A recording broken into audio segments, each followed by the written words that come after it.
Mulching পদ্ধতিতে কাঁচা মরিচ চাষ করে লাভবান হচ্ছেন নওগাঁর বদলগাছি চাষিরা।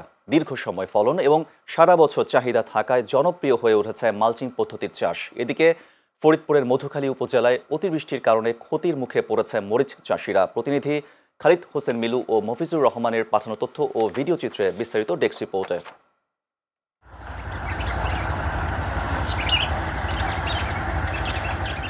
প্রযুক্তির ছোঁয়া লেগেছে নওগাঁর বদলগাছির কৃষি ব্যবস্থায়।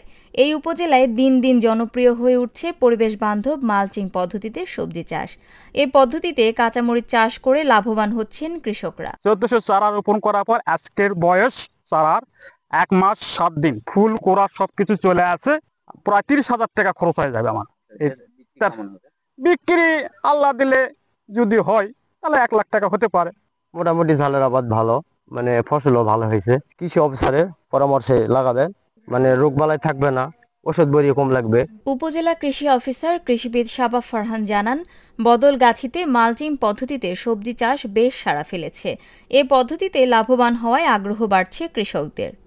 বদলগাছি উপজেলায় দিন দিন মালচিং পদ্ধতিতে বিভিন্ন ধরনের মশলা জাতীয় ফসল যেমন মরিচ এবং সবজি চাষ ক্রমান্বয়ে বৃদ্ধি পাচ্ছে।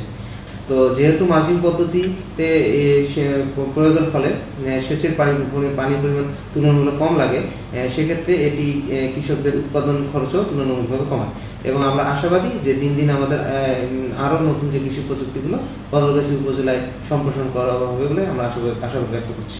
এদিকে অতিবৃষ্টির কারণে মরিচ ক্ষেতে জলাবদ্ধতার কারণে স্বপ্নভঙ্গ হয়েছে ফরিদপুরের মধুখালীর কৃষকদের। বৃষ্টির আগে ক্ষেতের কিছু মরিচ বিক্রি করতে পারলেও ফসল বিনষ্ট হওয়ায় চরম আর্থিক ক্ষতির মুখে পড়েছেন প্রান্তিক চাষিরা।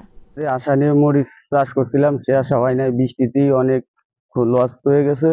কারণ এখন যে অবস্থা, এই বইতে আর এখন কিছুই হবে না। মরিচে লাভবান হতে পারি নাই। আসলে যে টাকা ইনভেস্ট করা হয়েছে, মানে খরচ করা হয়েছে, সেই টাকা ওঠেনি। অতি বৃষ্টি হয়েছে, বৃষ্টির কারণে আমরা তো কৃষক একদম শেষ। আর পারলাম না, মরে গেছে গাছ লাগাতে, কাটতে তাই ধান লাগা ফেলাইছি।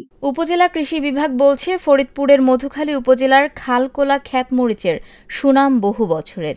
এবছর আবহাওয়া অনুকূল না থাকায় ক্ষতিগ্রস্ত হচ্ছেন কৃষকরা। তাই চলতি বছর মরিচের লক্ষ্যমাত্রা অর্জন করাও সম্ভব হবে না।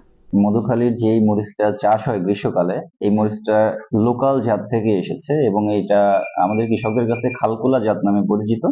2720 হেক্টর জমিতে আমাদের মরিচের আবাদ হয়েছে। এখানে আমাদের লক্ষ্যমাত্রা ছিল প্রায় 25,000 মেট্রিক টন মরিচ উৎপাদনের লক্ষ্যমাত্রা ছিল। তো সেখান থেকে আমাদের আসলে কিছু ফলন কৃষক প্রথম দিকে নিতে পেরেছে, তারপরে ক্ষতিগ্রস্ত হয়েছে।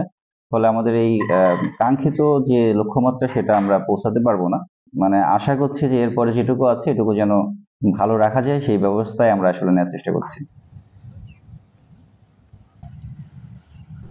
Channel S news desk.